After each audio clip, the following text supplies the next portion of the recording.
Namo tassa bhagavato arahato samma sambuddhassa. Namo tassa bhagavato arahato samma sambuddhassa. Namo tassa bhagavato arahato samma sambuddhassa. So, as indicated in the thumbnail, this talk is going to be a very introductory look at Abhidhamma and how and why we should pay attention to Abhidhamma.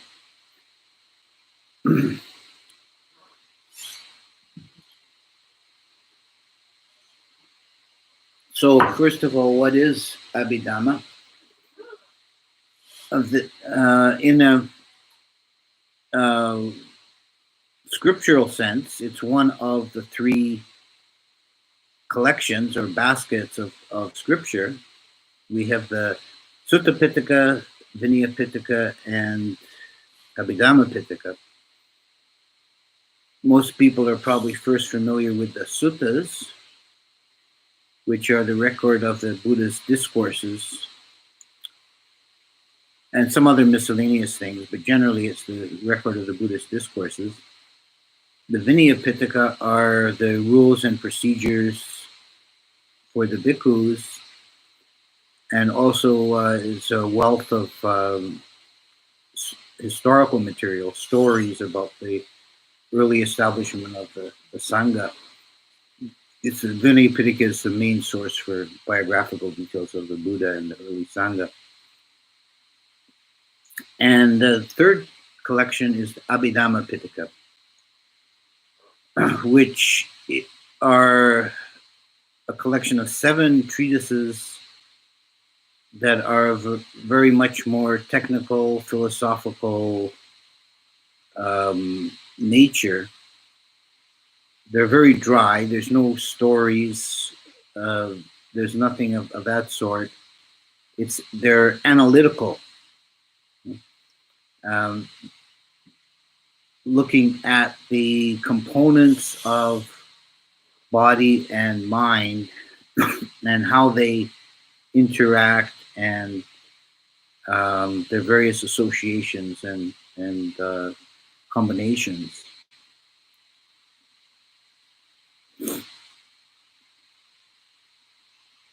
On waste, you've seen that where I talked about the Buddha in Tawatingsa heaven, and the story is that during that rainy season he was in Tawatingsa, he taught the Devas the Abhidhamma, and every day he would return to earth and give the brief synopsis to Sariputta, his chief disciple, renowned for wisdom and analytical mind. And Sariputta then taught his disciples, using that as a basis, the Abhidhamma, which we have in the form we have now.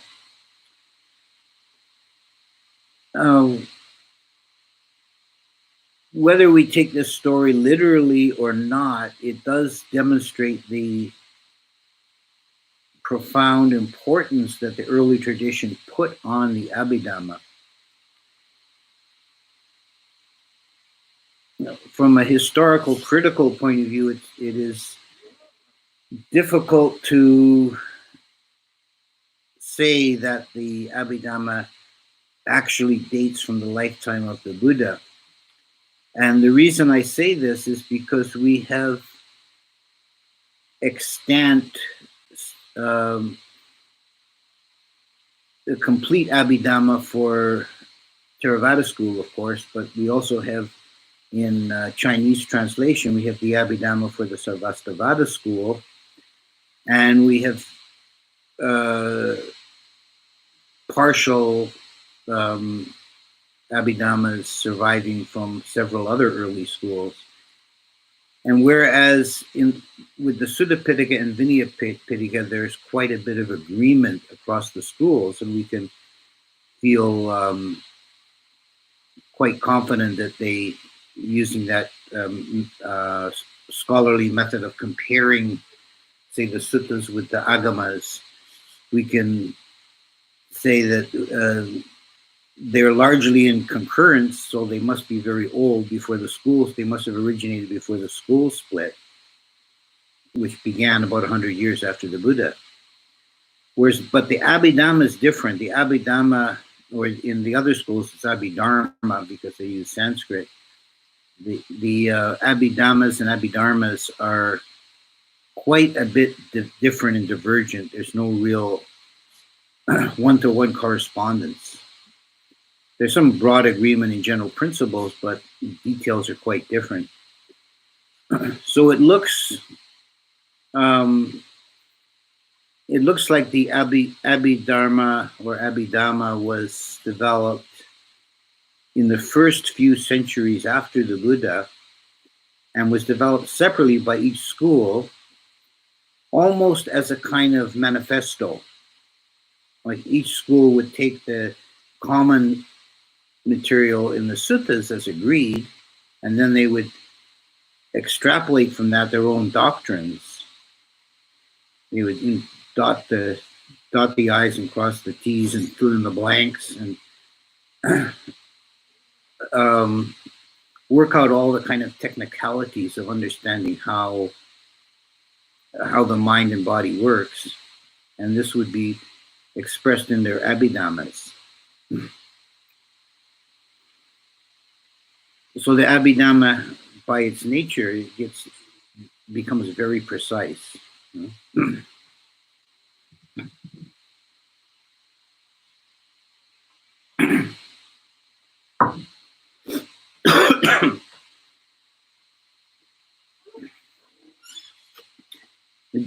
Now, on to some of the general principles taught in the Abhidhamma.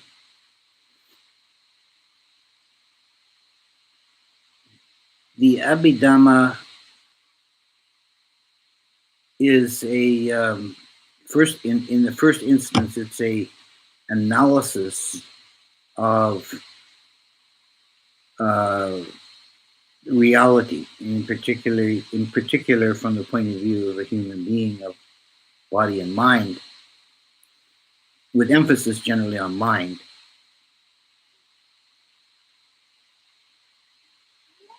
So it stakes, and it's doing this, it stakes a position within the matrix of philosophical thought in India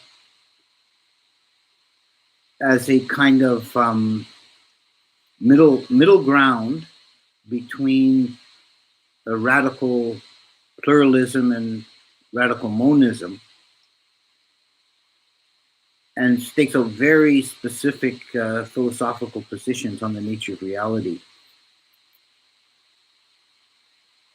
The underlying concept that it all revolves around is based on has been called by modern writers called the Dharma theory or Dhamma theory, which holds that the ultimately real is a single point instant, a very brief duration moment phenomena occurs, and that what we feel conventionally to be real or substantial things are only constructed from these point instants of reality. The word point instant, the term point instant, I should say, is come into some general use. It was coined by the Buddhist scholar Sherbatsky, as far as I know, and a Russian writer on Buddhism from the early 20th century, as a translation for Dhamma in this sense. And it's kind of an atomic theory in a sense, that there's a momentary reality at a point, and that's what's actually, that all other reality is constructed from.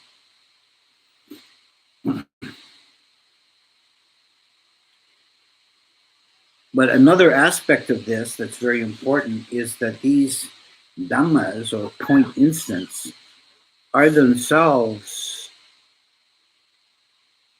ultimately without self essence because they only exist as conditioned factors from other dhammas.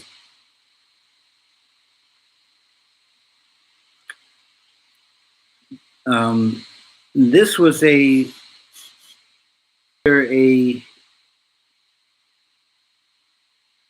idea that there was some universal ground of reality, and this kind of view tends to slide into eternalism and the belief in a deity. That there's some ultimate reality of which everything else is an expression or a second degree of reality. And the other extreme was the pluralist view that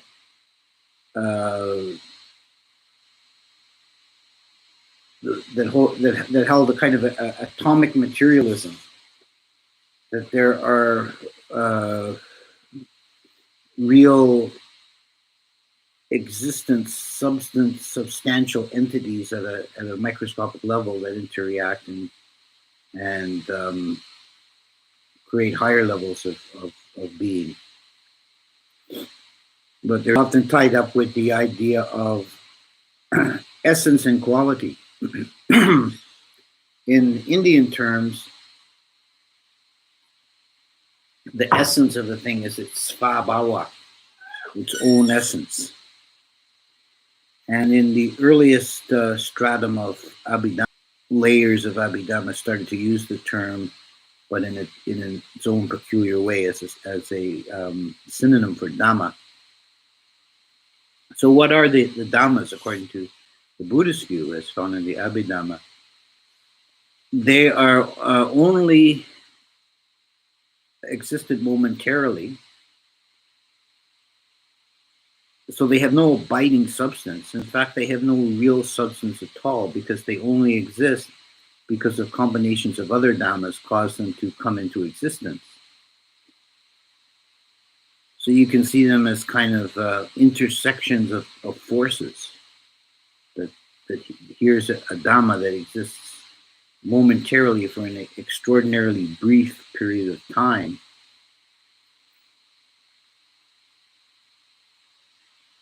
And it has no essential substance. So a dhamma, this is something to contemplate. A dhamma doesn't change or move. It comes into being and ceases to exist instantaneously. It flickers into existence and flickers out. So it doesn't have time to evolve or change or even move. So in the physical world, physical objects like a body, a human body, or inanimate objects, when they appear to move, they're actually not moving according to Abhidhamma. It's only a sequence of subsequent arisings at adjacent locations.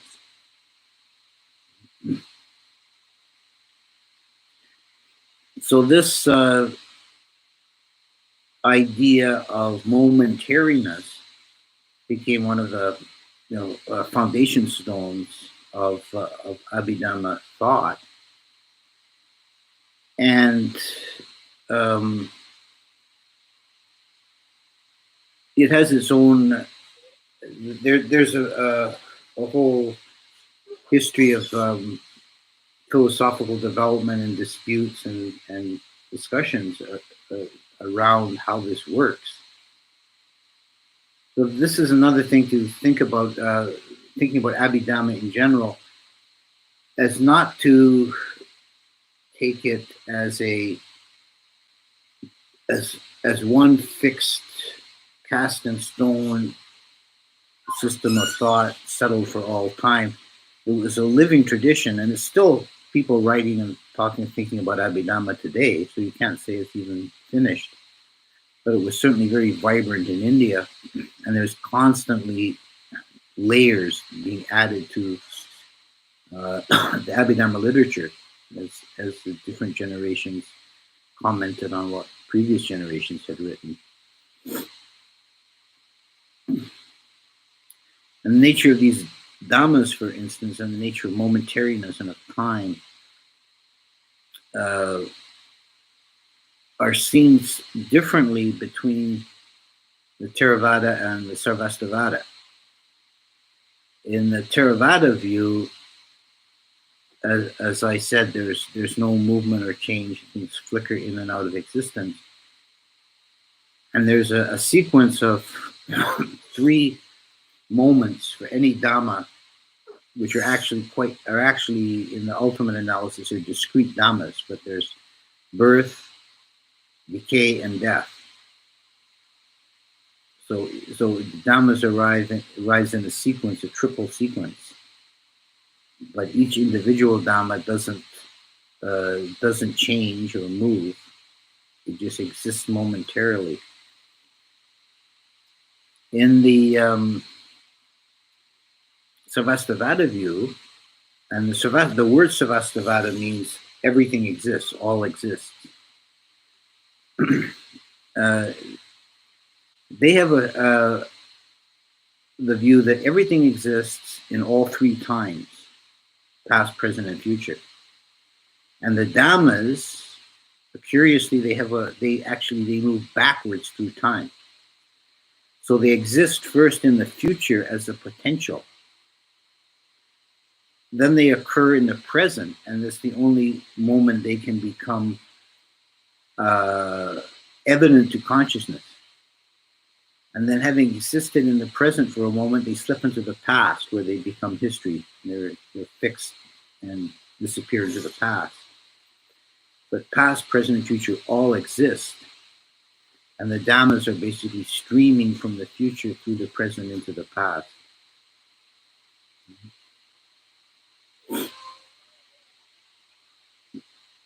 And consciousness only exists in the present, and is experiencing this stream going past.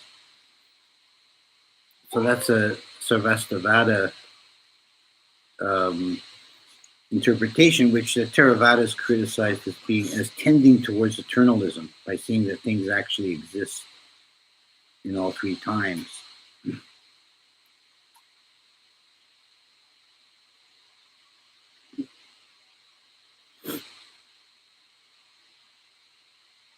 So the moving on to the broader structure of Abhidhamma,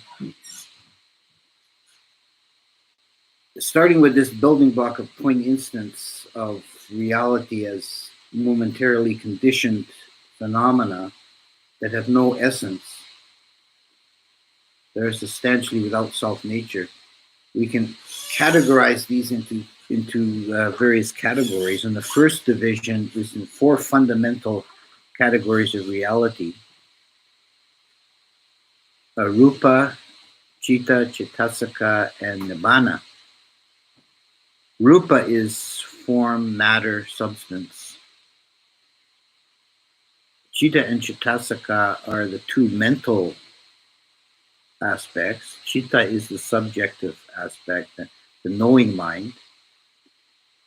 And Chittasika are the objects of consciousness, the processes of mind. And Nibbana is the unconditioned. It's a unique Dhamma. In the Theravada system, it's the only unconditioned. The Sarvastivada includes space as an unconditioned. But in Theravada, Nibbana is given a unique status, the only unconditioned Dhamma.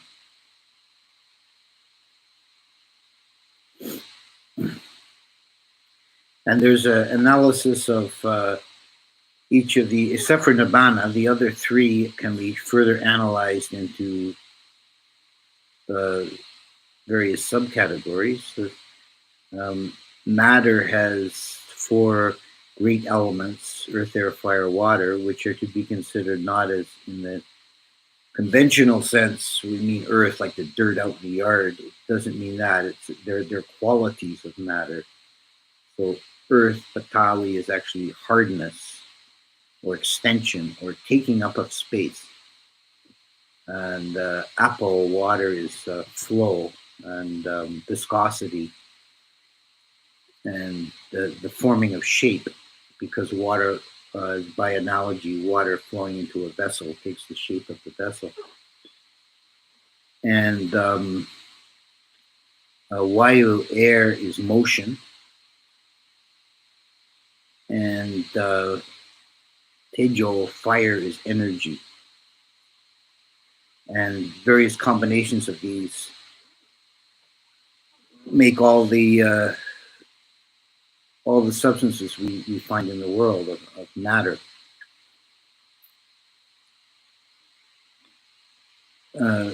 Chitta is the quality of knowing. And in the Abhidhamma, it's analyzed into, there's only one Dhamma here, Chitta, but it's analyzed into 89 modes of ways of being. And Chittasaka, mental processes or formations, are divided into 52. And these include the aggregates, in terms of the sutta analysis, it includes the aggregates of mental formations, perceptions, and feelings. And this 52, so which would include 50 sankharas, the 50 sankharas are not, were not in the first, in the canonical Abhidhamma text, they were not, it's not considered a closed list. So we have this kind of a curious phrase that if you've read the Sudi Magge, where that comes from is from the earliest texts, when there was a list of factors that occur in such and such a combination. It would end with the phrase, or whatever other factors may arise at that time. So it wasn't a closed list. But later generations in the commentaries, they fleshed it out to fill out the list. They added additional factors, and these became known as the or whatever factors. So there was an attempt to close that list, which is a tendency throughout the history of the development of Abhidhamma. There was always a tendency to try and fill in the blanks and work out the last details.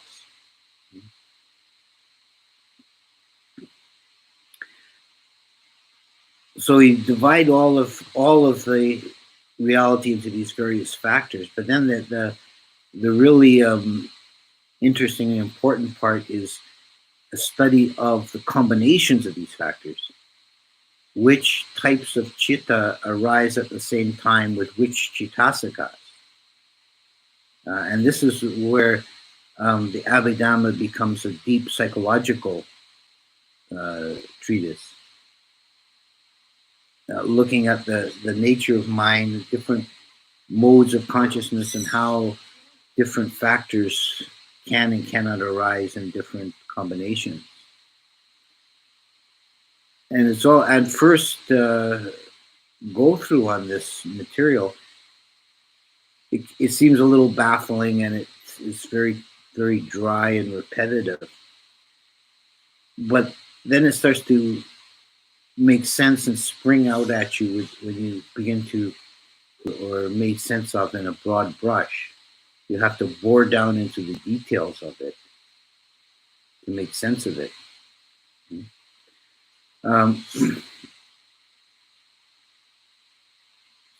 I'll give you one example that of how this kind of thing works.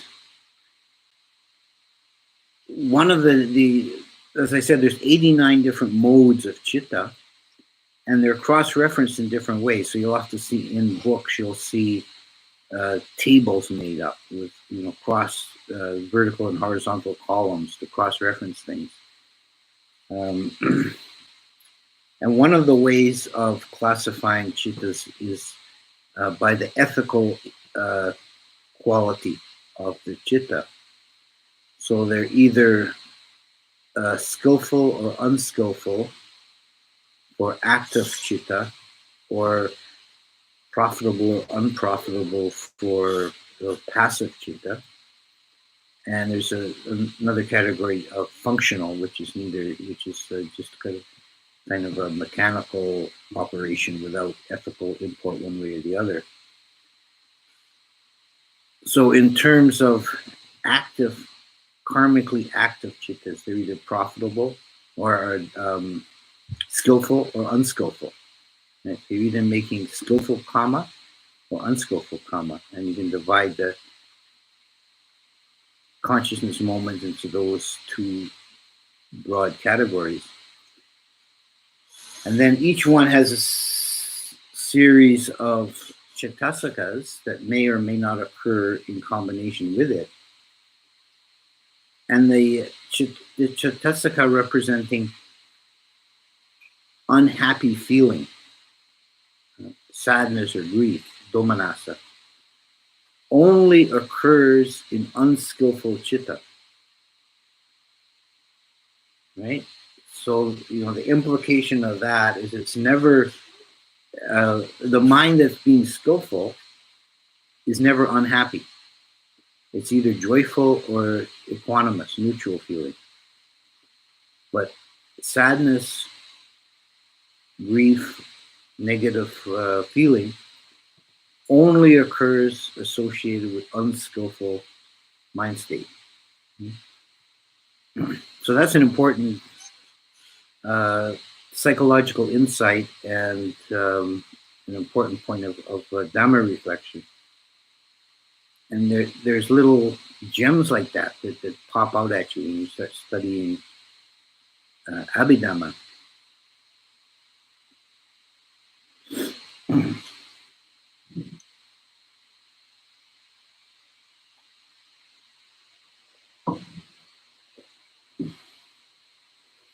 Another way that Abhidhamma talks about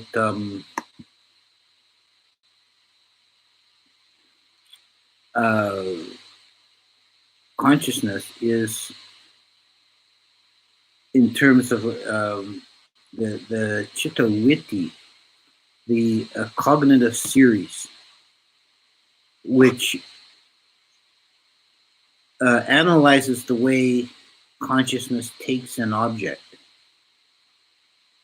in terms of a sequence of chittas that arise with specific functional differences in the way an object is taken into the mind. The basic consciousness is called bhavanga, which you can think of as the mind in neutral. Consciousness still exists, but it's very dull and it's not really taking clear or specific objects. So this is the continual state of mind in deep sleep. There's a bhavanga chitta. And during the course of the day, we're going in and out of bhavanga. And if you're very mindful and alert, there's less bhavanga. If you're dull and you're not keenly aware, then you're spending a lot of mind moments in bhavanga. You're missing stuff. Then when an object impinges on consciousness, the bhavanga is said to vibrate, and it's disturbed, and then it adverts to the object. Then it receives the object, determines the object. Yeah.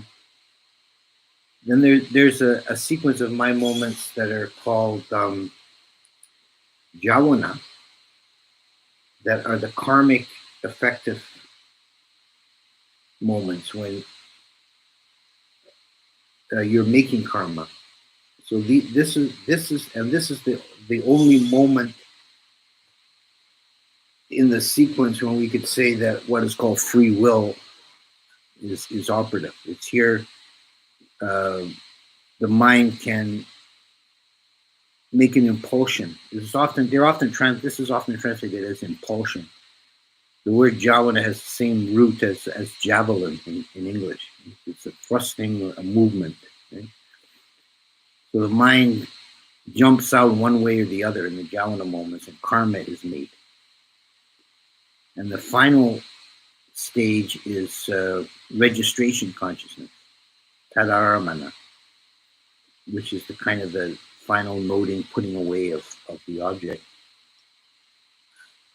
Now, one of the things about this sequence is it isn't always completed. If you're not very mindful, if you don't take the object strongly, the sequence will abort somewhere along the way. It doesn't get to the end, so you may not reach jhana stage. And even if you reach jhana stage, you may not reach registration phase. And registration phase is when the object is finally really noted and taken account of. And it's when we put things away in memory, right? It's like you're putting it away on the hard disk, saving for later, the tadaramana. So a practical application of this in everyday life is if you're always losing your pen or your car keys, where did I put that damn thing? The reason is because when you put it down, you weren't being fully mindful and your consciousness didn't reach a tadaramana stage. So the trick is when you put something down, be mindful at that moment. Then you don't have to make a special effort to remember where you put it. It's registered. And when you want to find it later, you'll take it out from that memory location and, oh yeah, okay, I put it down on the table by the window. And there you go and get it. Yeah. So Abhidhamma has this application and to understanding how the mind works. It is this in this way. It's a very important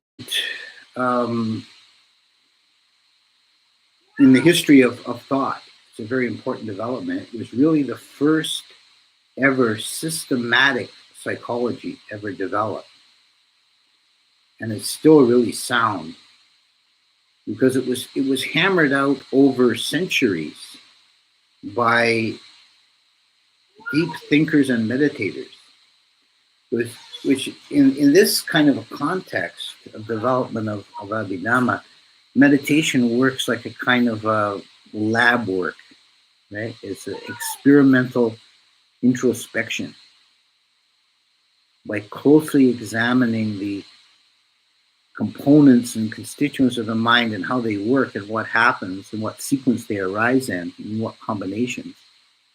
Then Abhidhamma develops out of that. And these profound thinkers would work out the details and debate and hammer it out over generations.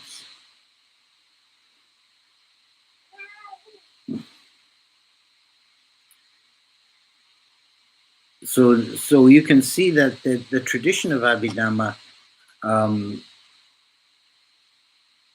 through into modern times has been most followed and pursued, I think, in the Burmese tradition more than any other. And it's the same nation which specialized in Vipassana meditation. So the two go very close together. They're very closely related modes. One is theoretical and one's experimental. And they fit together like a hand in a glove. They're very tightly allied ways of thinking. It's like Abhidhamma is a way of making sense and sorting out what's experienced in deep meditation.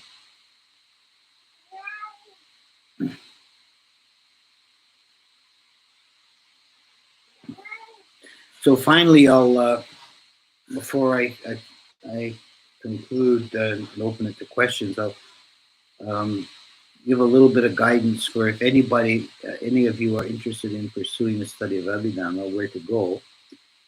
I think the best place to start is Bhikkhu Bodhi's uh, Manual of Abhidhamma.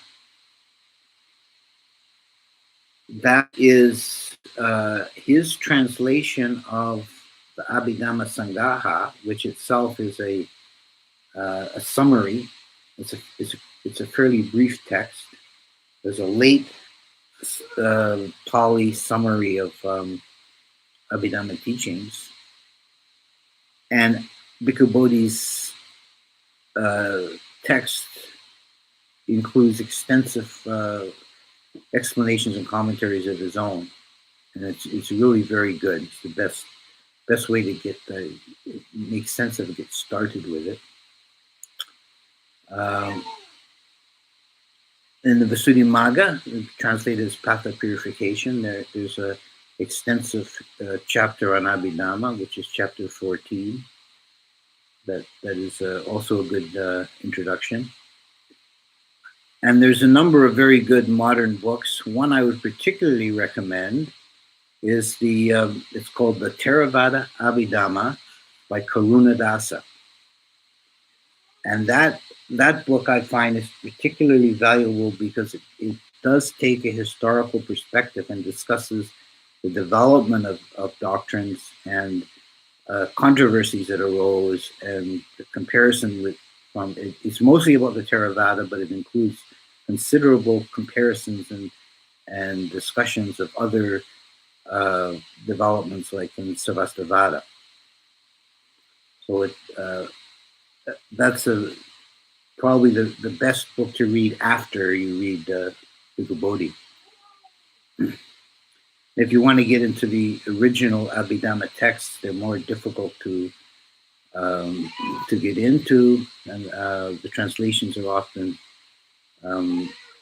they're still very, the old PTS translations are probably the only ones available. They're a bit problematic, perhaps, in places. But probably the Dhammasangini is the first one of the canonical Abhidhamma texts that one should look at.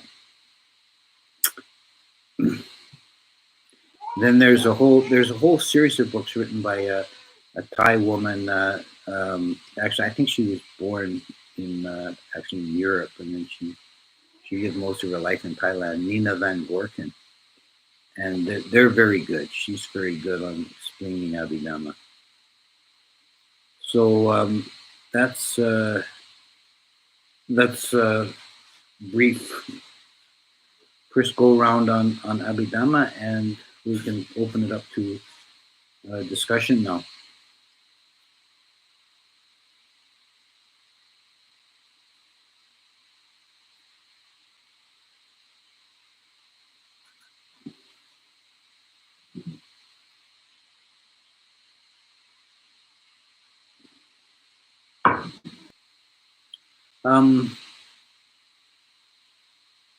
I'm actually not sure about that. I'm not.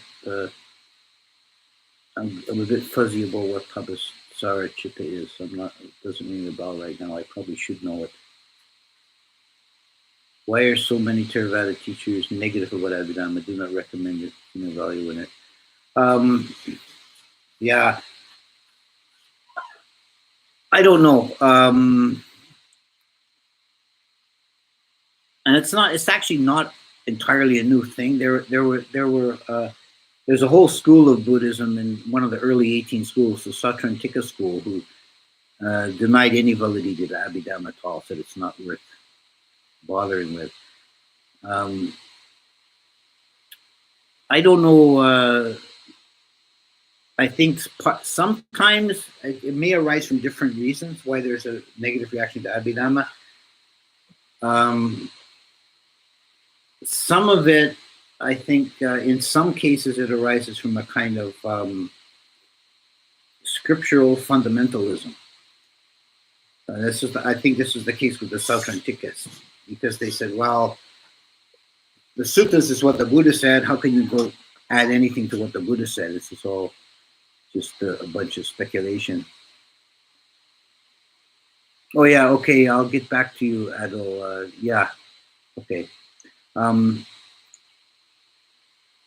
the uh, another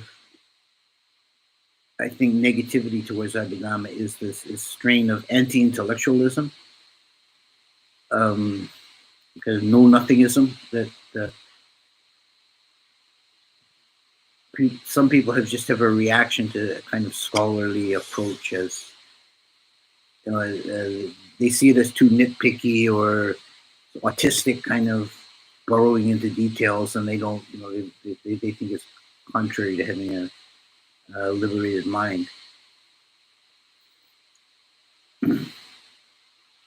Um, Whereas actually, I find it wonderful that within the Buddha's broad scope of the Buddha Dhamma, there's so many avenues one can explore. And one of them is Abhidhamma.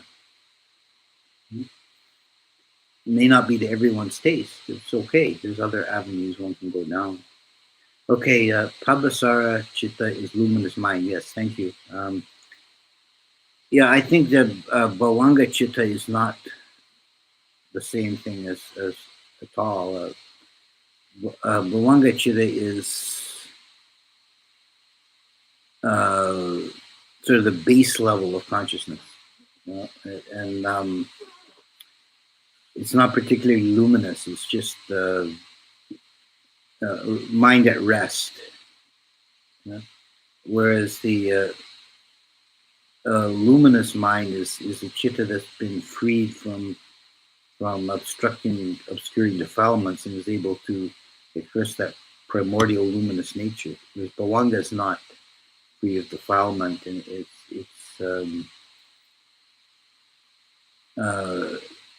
it's a very low base level of consciousness, like a default mode at rest. Like your engine, you start your car and the engine's on, but you haven't put it in gear. It's idling away.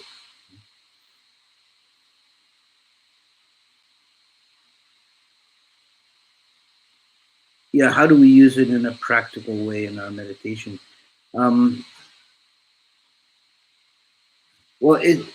someone was asking before we got into the formal talk. Someone was asking me about the Mahasi method of noting. And if you're doing something like that, if you've got a grounding in Abhidhamma, then your noting can be more precise and accurate, and you're actually making sense of things more. If you have a framework in which to understand the unfolding of the mind and the occurrences in the mind, which is what Abhidhamma gives you. It gives you a basis for understanding the occurrences in the mind.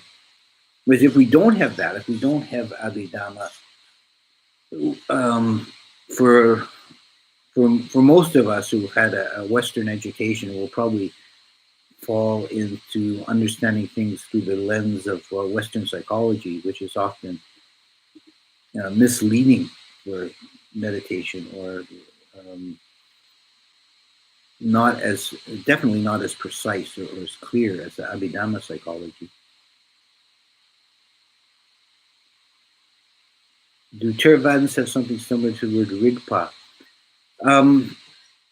Yeah, Rigpa is a Tibetan word that occurs in context of Dzogchen. As far as I understand it, it's not far from the understanding of chitta, basic chitta. Particularly, and this is a whole nother area, but opens up a whole new can of worms. But particularly the way the chitta is used in the Thai forest tradition, not so much the way it's used in Abhidhamma. I think that's closer to the Tibetan Rigpa.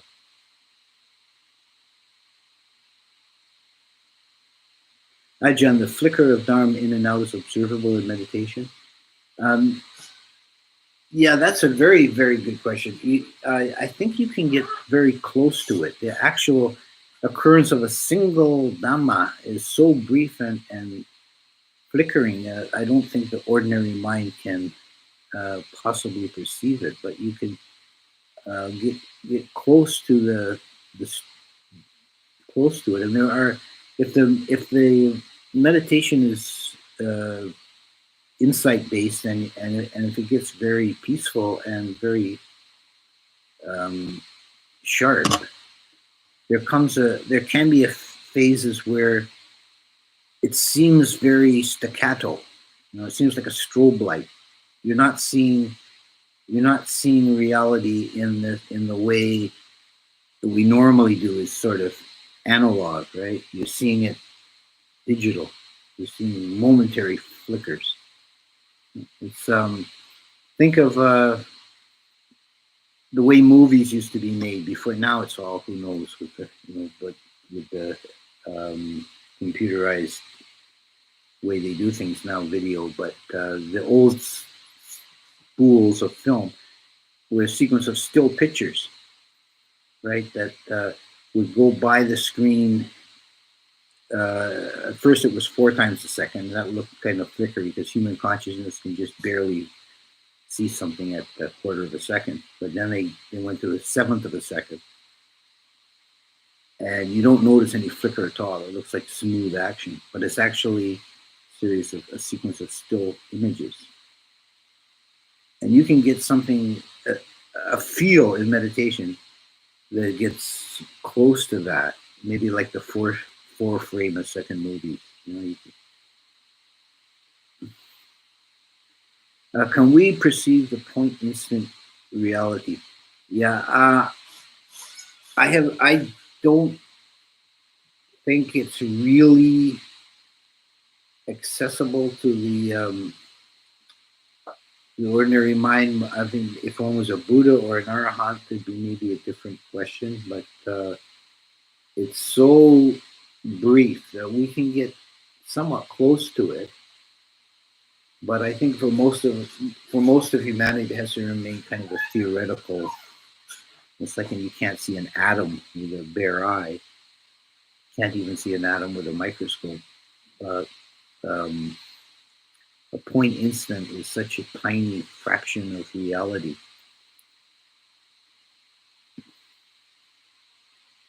That's another parallel to modern physics, actually, because the Abhidhamma postulates that there's some minimal unit of time.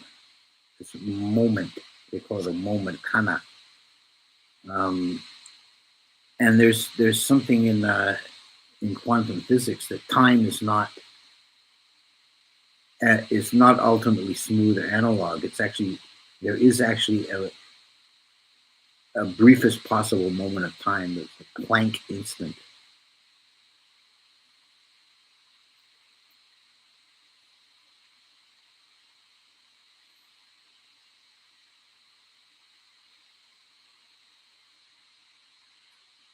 How can the understanding of Dhammas help us understand our conditionality and what happens on a more complex level?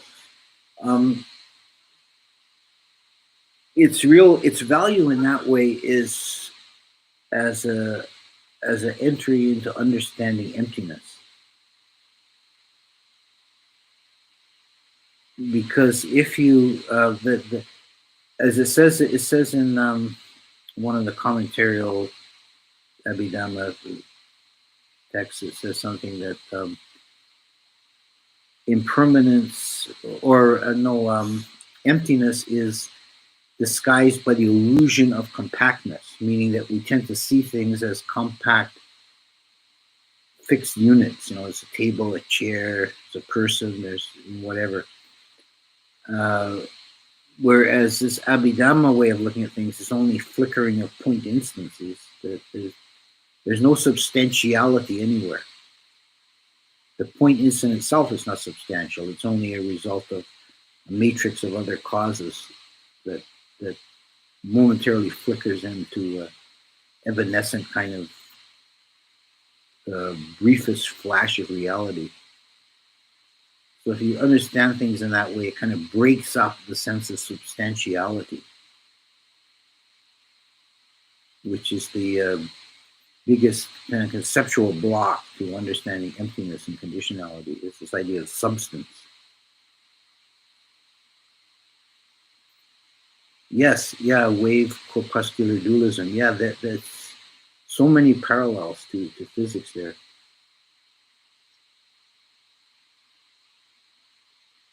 Oh yeah, maybe Sona. We'll see.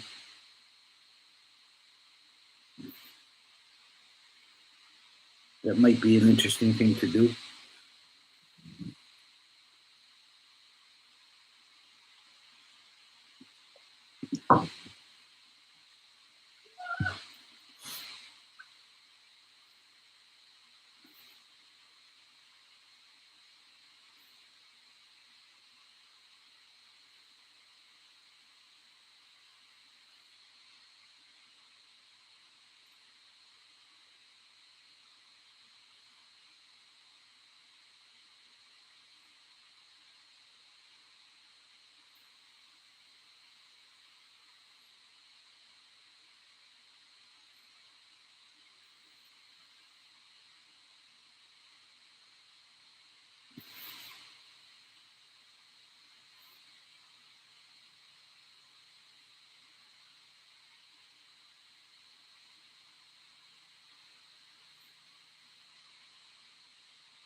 Okay, so I think we're kind of winding down, and I'm quite pleased actually with the video quality today.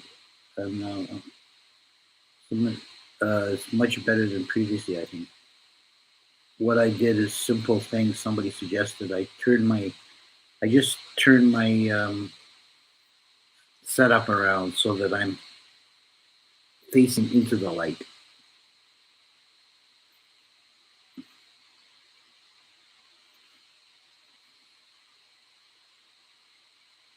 Can you do Paticca Samuppada? Yeah, that would be a good topic to do. I'll keep that in mind.